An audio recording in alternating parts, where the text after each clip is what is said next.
السلام عليكم ورحمة الله وبركاته. إن الحمد لله نحمده ونستعينه ونستغفره ونؤمن به ونتوكل عليه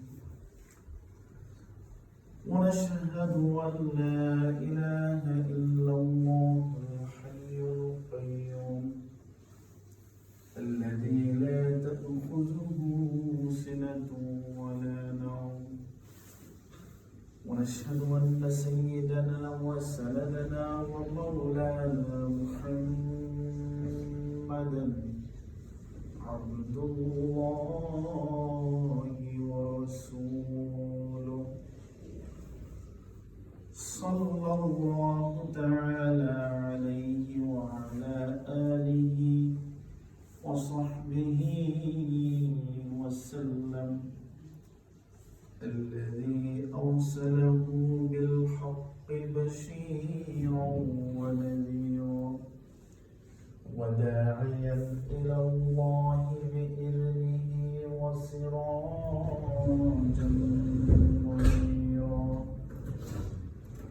أما بعد، فقد قال الله تعالى في كلامه المجيد وفرقانه الحميد: أعوذ بالله من الشيطان الرجيم.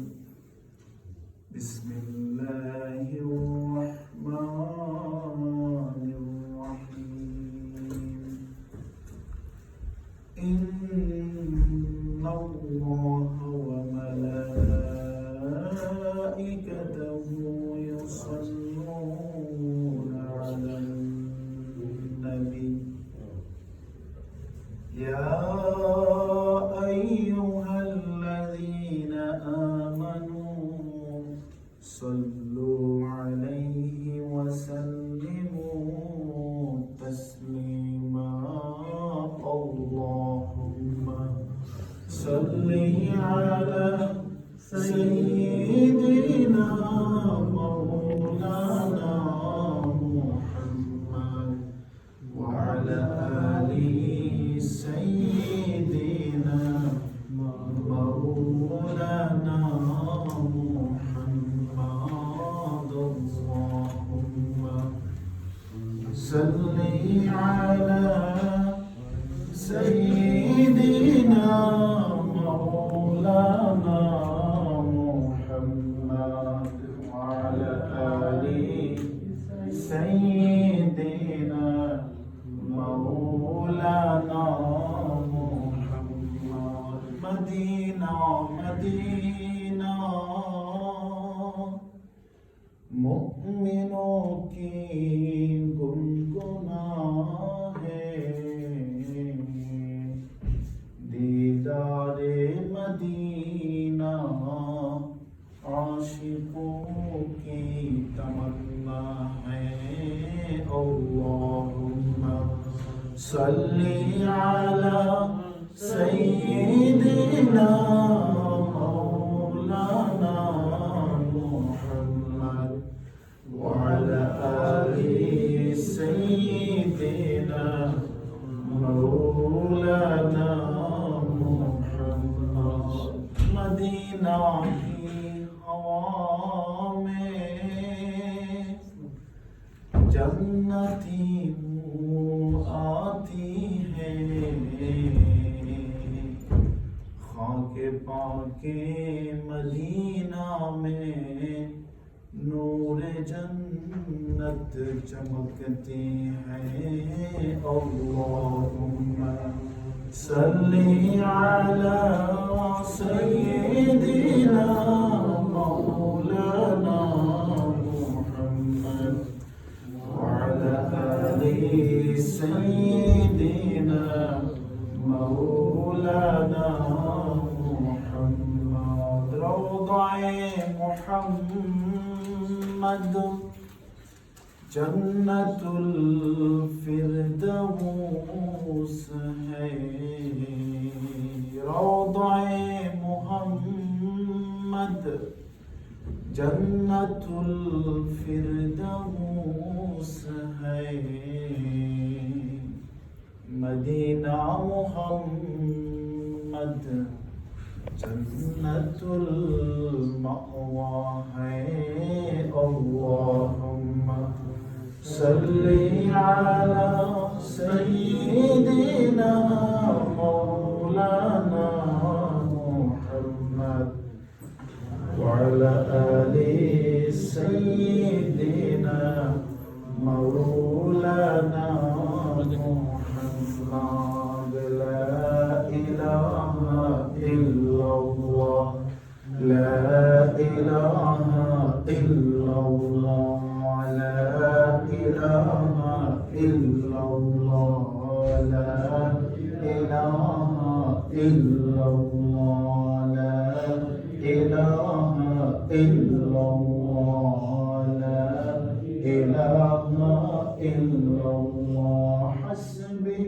ربي جل الله ما في قلبي غير الله محمد صلى الله لا إله إلا الله لا إله إلا الله لا إله إلا الله لا إله إلا الله محمد رسول الله صلى الله عليه وسلم আলহামদুলিল্লাহ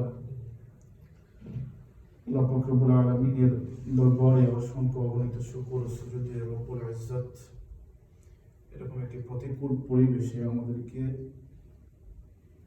হাজারো লক্ষ কোটি মানুষের মধ্যে মনোনীত করে আল্লাহর পবিত্র ঘর মসজিদ জুমার নামাজ আদায় করার নিমিত্তে একত্রিত করেছেন সেই রব্বুল ইজ্জতের মহিয়ান গরিয়ান আলিশান দরবারে একবার গোলাম হিসেবে বান্দা হিসেবে কালিমাতুশ শুকর পাঠ করে বলি আলহামদুলিল্লাহ লাখ কোটি দরুদ ও সালাম আল্লাহর এই সৃষ্টির প্রধান আকর্ষণ এই বিশ্ব সভার সভাপতি মক্কার বাতি মদিনার জ্যোতি শামসুল হিদায়াত আফতাবে নবুওয়াত সরদারে কায়নাত মুহাম্মদ মুস্তাফা সাল্লাল্লাহু আলাইহি ওয়াসাল্লামের উপর যিনি আজ থেকে প্রায় ১,৫০০ বছর আগে আমরা উম্মতদেরকে এতিম করে দিয়ে জান্নাতুল ফিরদাউসের টুকরার ওদায় আধারে আরাম ফরমাচ্ছেন। মুআজ্জাজ হাজিরিন, আল্লাহ পাক রব্বুল আলামিন সেই আমাদের মাতৃকুলে জন্মে নেওয়ার পর থেকে নিয়ে এখন পর্যন্ত তার প্রতিটি বিন্দু থেকে বিন্দু, ক্ষুদ্র থেকে ক্ষুদ্র, ক্ষুদ্র থেকে বড় অসংখ্য অগণিত নিয়ামতের মধ্যে আমাদেরকে ভরপুর করে রেখেছেন। যেভাবে আমাদের পূর্ববর্তী নবীদের উম্মত যারা ছিলেন তাদেরকে যে কোনো একটি নিয়ামত স্বীকার করার কারণে আল্লাহর যে কোনো একটি হুকুমের বিরোধিতা অথবা তার বিপরীত কোনো কাজের কারণে আল্লাহ পাক রব্বুল আলামিন তাদেরকে পানিশমেন্ট দিয়েছে এবং এই পানিশমেন্ট দিতে গিয়ে কোনো একটি জাতিকে আল্লাহ পাক রব্বুল আলামিন কখনো ধ্বংস করে দিয়েছেন, কারো উপর পাথরের বৃষ্টি বর্ষণ করেছেন, কারোকে আর্থকুয়েক যেটাকে আমরা বলি ভূমিকম্প সেটা দিয়ে তাদের গোটা জনপদকে ধ্বংস করে দিয়েছেন। এভাবে বিভিন্ন নজির আমরা দেখতে পাই ইতিহাসে। কিন্তু এই ১,৫০০ বছরের ইতিহাসে ফর লাস্ট 1500 ইয়ার্স আল্লাহ পাক রব্বুল আলামিন আমরা এই একমাত্র উম্মত যাদেরকে আল্লাহর প্রদত্ত সমস্ত নিয়ামত ভোগ করার পরে পূর্ববর্তী নবীদের উম্মতরা যে সমস্ত গুনাহ করার কারণে শাস্তি পেয়ে ধ্বংস হয়েছিল, একই ধরনের গুনাহ এই ১,৫০০ বছরে সংঘটিত হয়েছে কি হয়নি? অবশ্যই হয়েছে। কিন্তু আল্লাহ পাক রব্বুল আলামিন তারপর আমাদের উপর দয়া করেছেন, মায়া করেছেন, সুযোগ দিয়েছেন। এর নিমিত্তে নাফরমানির বদলে কতটুকু তার রাজি ও খুশির জন্য আমরা তার প্রতি কৃতজ্ঞতা প্রকাশ করেছি, তার হুকুম মান্য করেছি, তার রাজি, তার সন্তুষ্টির জন্য কি কাজ করেছি সেটা হিসাব নিকাশ করার সময় ইতিমধ্যে অতিবাহিত হয়েছে।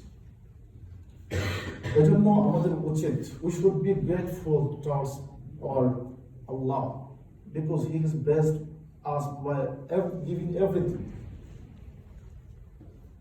যদি আমরা if we count আমরা শেষ করতে পারব। আল্লাহ পাক রব্বুল আলামিন পবিত্র কালামে পাকে বলছেন যে তোমরা যদি আমার নিয়ামতকে গণনা করতে শুরু করো তাহলে শেষ করতে পারবে না। ফালা তুহসুহা, you will not be able to count all of my blessings. সুতরাং আল্লাহ পাকের এই সমস্ত নিয়ামত পেয়ে আমাদের উচিত আমরা যেন কৃতজ্ঞ হই, আমরা যেন তার হুকুম ও আহকাম যা তার কালামে পাকের মাধ্যমে এবং তার আপন প্রিয় হাবিব মুহাম্মদ রাসূলুল্লাহ সাল্লাল্লাহু আলাইহি সাল্লাম এর মাধ্যমে আমাদেরকে ১৫০০ বছর আগে জানিয়েছেন সেটাকে যেন আমরা ফলো করি, অনুগত করি। মুআজ্জাজ হাজিরিন, আজকে একটি গুরুত্বপূর্ণ বিষয় নিয়ে আমি আপনাদের সঙ্গে কথা বলতে চাই। তা হলো অ্যাডজাস্টিং বিটুইন দ্বীন অ্যান্ড দুনিয়া। দেখা গেছে যে আল্লাহর এই সমস্ত নিয়ামতকে অনুসরণ করতে গিয়ে আমাদের মধ্যে আমাদের যে দ্বীন, আল্লাহ প্রদত্ত ইন্না দ্বীনা ইনদাল্লাহ ইসলাম, এই দ্বীনকে অনুসরণ করতে গিয়ে দুনিয়া আমাদের সামনে প্রতিবন্ধক হিসেবে দাঁড়ায়। তাহলে how can we adjust between Din and দুনিয়া? দ্বীন means hour religion, Din means Islam, and dunya means where we are staying, where we face to living, to carry on our future, our everything. So how can we adjust? How can we combine between this deen and dunya? মুআজ্জাজ হাজিরিন, আল্লাহ পাক রব্বুল আলামিন পবিত্র কালাম থেকে বলছেন ওয়াবতাগি ফীমা আতাকাল্লাহ وابتغ فيما آتاك الله الدار الآخرة ولا تنس نصيبك من الدنيا وأحسن كما أحسن الله إليك ولا تبغ الفساد في الأرض إن الله لا يحب المفسدين. Usually we think that যে দিনটা হচ্ছে শুধুমাত্র মসজিদ রিলেটেড কোনো বিষয়, শুধুমাত্র we will come to mosque and perform our 5 time prayers, we will count tasbih, somehow we will recite the Holy Quran, we will take part in any mahfil. It's the one and only part of deen. But we can't imagine that our deen is totally depends on our complete lifestyle. Allah has described everything, our life related everything in this deen. So, deen is not a different thing than dunya. We can pass this life in the earth by making our every duties. It will be an ibadat, inshallah. How? Just one thing. I'm going to tell you a story. A owner of library. One morning he just woke up. He found himself that today our weather is very, very destructive, and the storm, mighty wind is blowing everywhere for the last couple of hours. So that's how it was raining outside. So this owner of library, he thought, how can I go to my shop? How can I open my library? And if I go to my library, so the customers won't be available because the weather is not fair and everywhere is raining. So today is will be very big loss for me. At the same time, he thought one thing, Rizq, whatever Allah gives us, it doesn't depend any matter. If my duty is to open my shop, my duty is open to my library. But how customer will be coming, it depends on Almighty Allah. So by thinking that, he just got out and opened his shop. He opened his shop and started reciting the Holy Quran because there are not a lot of customers here. So he was passing very long time. So he just reciting the Holy Quran. Then he thought that after a while, I noticed 1, 2, 3, one by one, the customers are coming. But it was very, very rainy day. It was raining cats and dogs. But the customers were coming one by one by holding the umbrella. Every shop was closed. But he thought at home, today I'm not supposed to go into the shop because it's raining outside. So he thought that my all of rizq, it depends on Almighty Allah. My duty is to open my shop. My duty is open my library. So how customer will come, it the Allah's way. It not my way. So he told that day I got a lot of profit.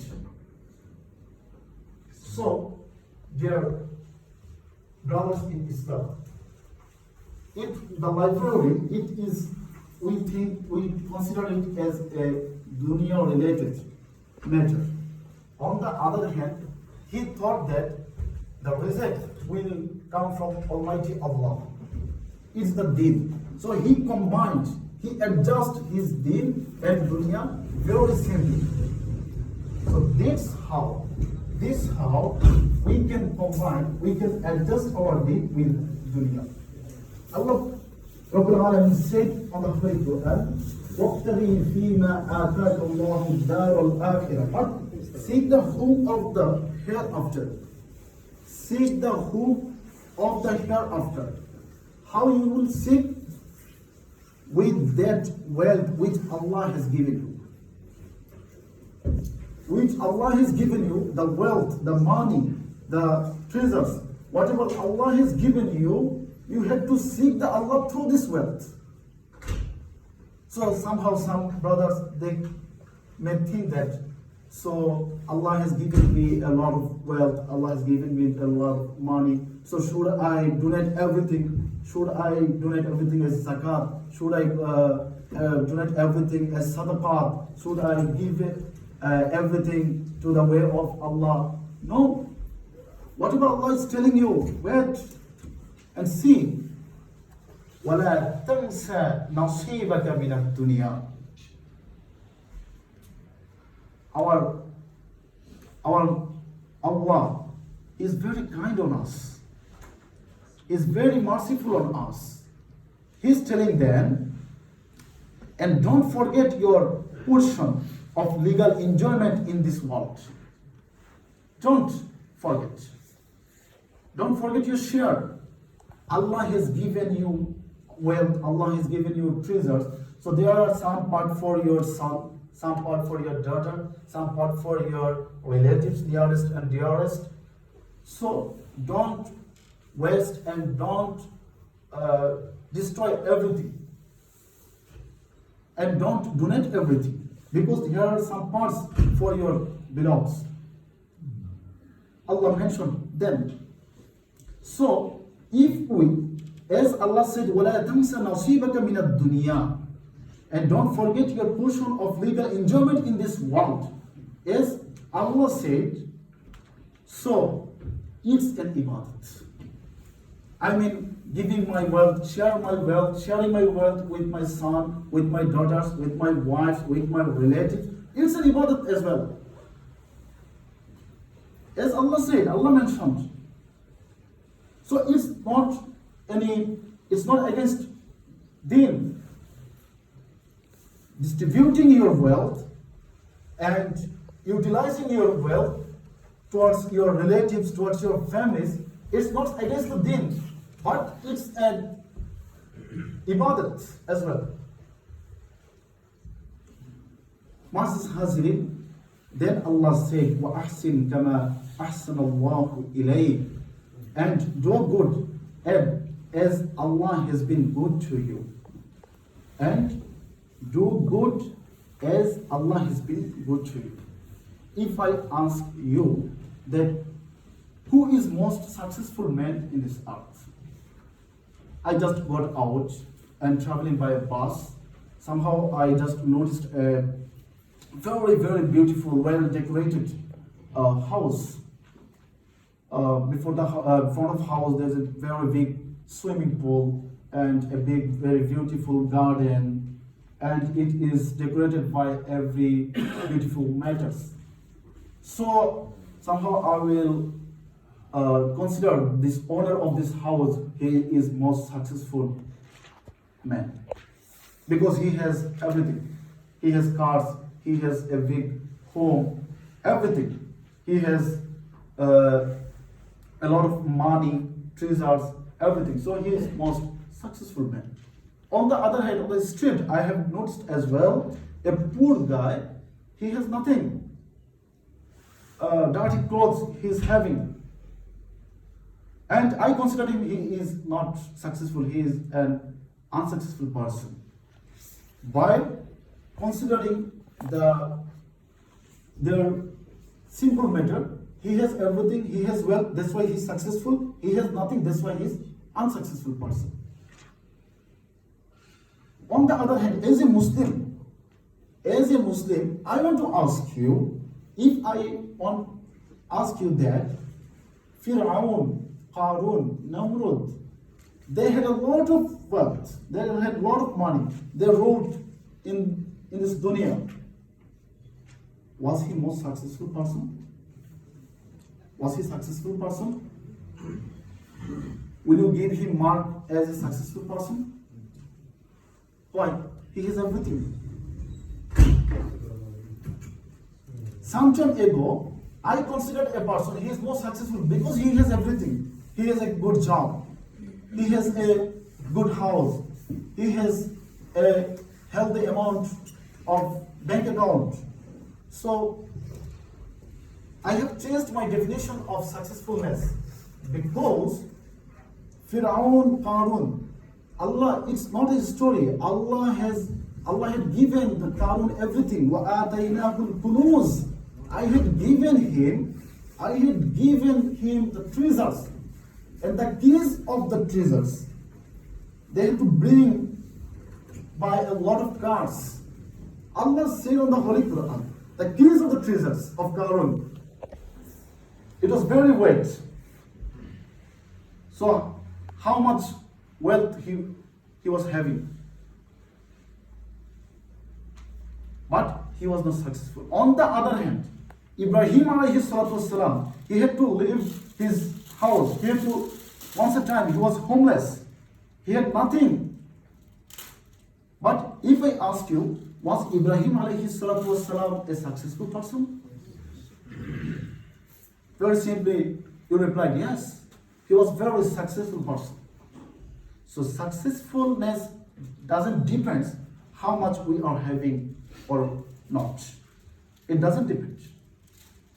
Who is the most successful person? Allah is saying in the Holy Quran, قَدْ أَفْلَحَ الْمُؤْمِنُونَ قَدْ أَفْلَحَ الْمُؤْمِنُونَ. Successful indeed are the believers.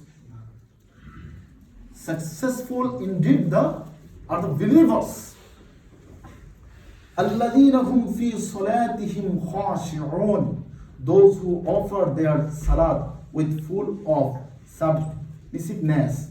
Then Allah telling, وَالَّذِينَ هُمْ عَنِ اللَّغْوِ مُعْرِضُونَ. Those who turn away from the doughty, false, evil vain talks, forbidden, whatever conversation forbidden by Allah, who turn away from this. He is successful. Then Allah is telling us, وَالَّذِينَ هُمْ لِلزَّكَاةِ فَاعِلُونَ. Those who pay zakah. Those who pay zakat. He is successful. And Allah is telling as well, who is successful? وَالَّذِينَ هُمْ لِفُرُوجِهِمْ حَافِظُونَ, who saves himself from illegal sexual acts. This type of persons are more successful in this earth. But they are not successful. Successful as we can consider by having wealth, money, bank account, cars. No. So, most successful if we can achieve the satisfaction of Allah.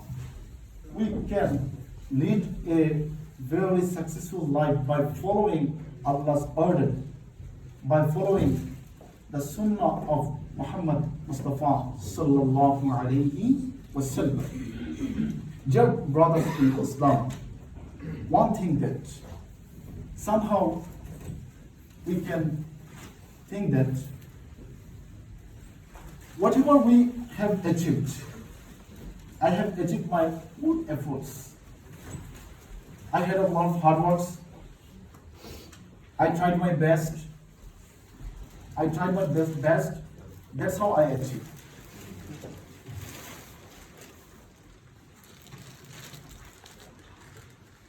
That's how I achieved. This type of thinking comes from shaitan. This type of thing, it comes from shaitan. Yes, somehow we can think that all of things, whatever I am having now, everything I have got by my own efforts. How? It was that's like question of the followers of Shuaib alayhi salatu wassalam. When Shuaib alayhi salatu wassalam, he advised his followers to be grateful to Almighty Allah, to perform salah and sharia. Then they replied, the followers of Shuaib alayhi salatu wassalam, they replied that all efforts belongs to us. We did our best, that's why we got everything. So why should we be grateful to Almighty Allah? Allah revealed ayah. This type of mankind I have found before and I destroyed them. I have told you just a story. The person who was the owner of the library, I'm telling you just giving an example by this story. The person who was thinking that my duty is to open the shop. So who sent him a lot of customers in the mighty weather was totally unfair. So who sent him to these customers? If I want to sow a seeds under the soil, who grew it up? My duty is sow a seeds, but who grew it up? Whose duty? So, as Allah said, as our Prophet says, "As-sa'yu minni wal itmamu min Allah." We can give our efforts.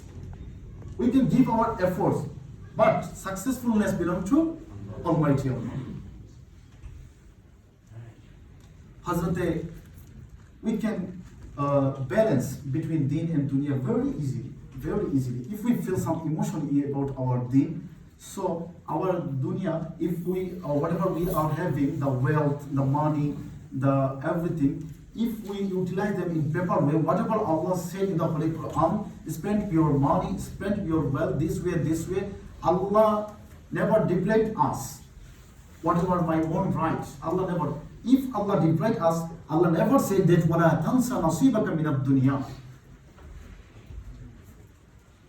Allah said, do not forget your portion of legal enjoyment in this world.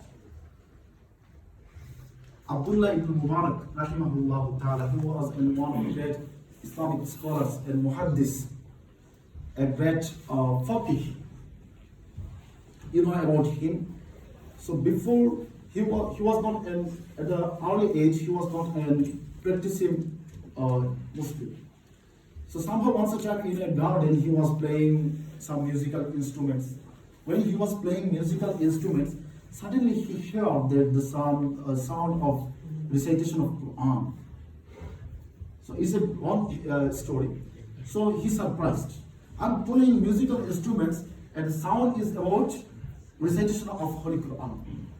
So instead of playing musical instrument, he went to mosque and he got tawbah, and then he started the achieving Islamic knowledge, and then he became a great Islamic scholar that era.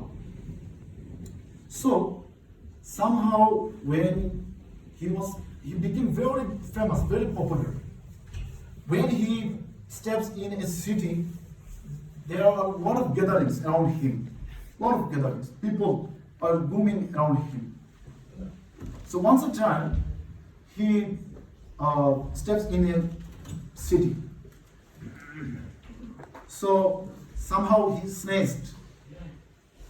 So by hearing the sound of his sneeze, the people, a lot of people were gathering around him. They said, Yarhamukullah. After hearing Alhamdulillah, they replied, Yarhamukullah. It was like shouting. The king of that city, he was totally surprised. He asked his wife, why people shouting? His wife replied that, you may be a king of this land or this city, but the real king of this city at the time is Abdullah ibn Mubarak. Abdullah ibn Mubarak. So somehow Abdullah ibn Mubarak, he was died. So after his death, after some days, a people dreamed him at night. So in the dream, he asked him, Abdullah ibn Mubarak, how Allah behaved with you? How was the treat to you, Allah? Abdullah ibn Mubarak, he replied very affirmatively, yes, Allah behaved with me very well, and He has given me Jannah. Alhamdulillah, I have got the satisfaction of Allah. But it's not any matter.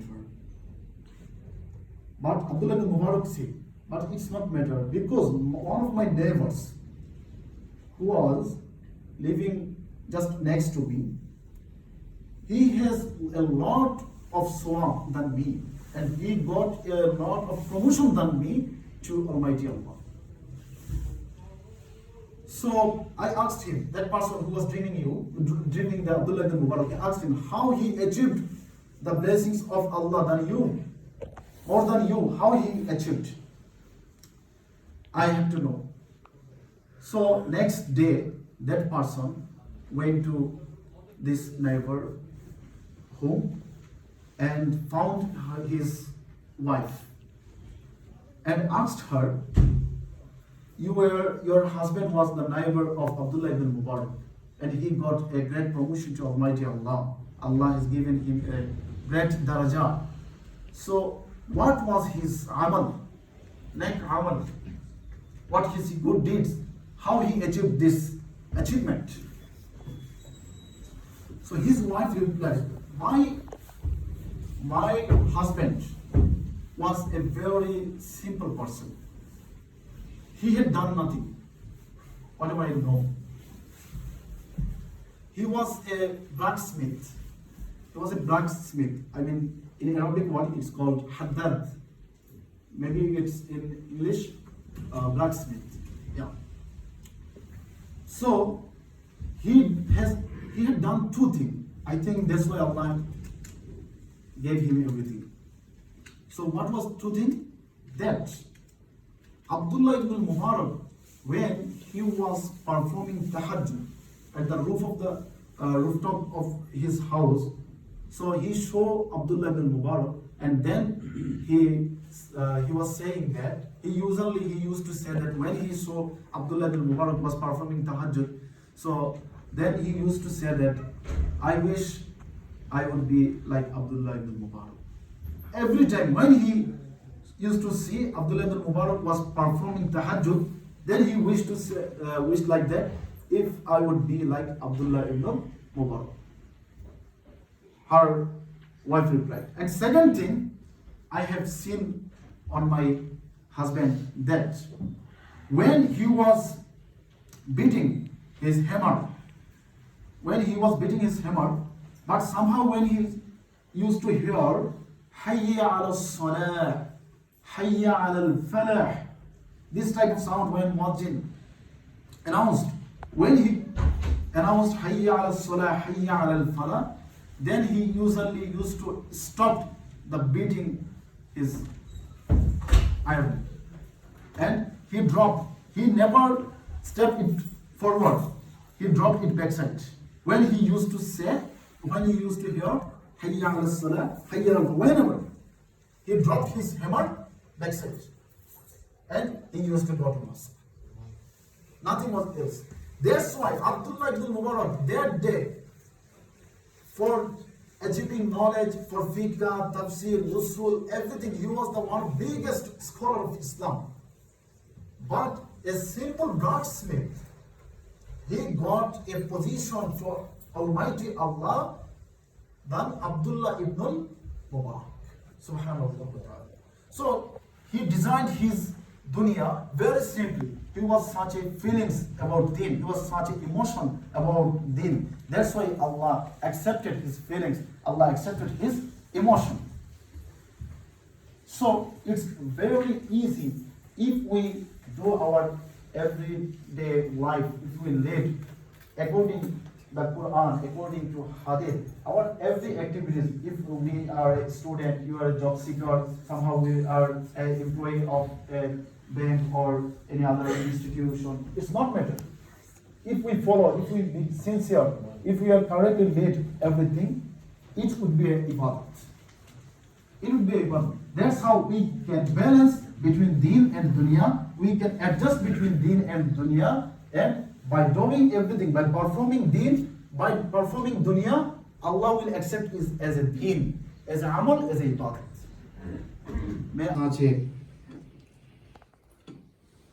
Amal in our wherever we are, may Allah give us this type of ability to realize, to utilize whatever Allah has given us, the wealth, money. It's not matter if we run everything towards Allah according to His will. Inshallah, once a time we will be successful like Ibrahim alayhi salatu wassalam. We will be successful like Shu'aib alayhi salatu wassalam. Wa akhiru da'wana and alhamdulillahi rabbil alameen.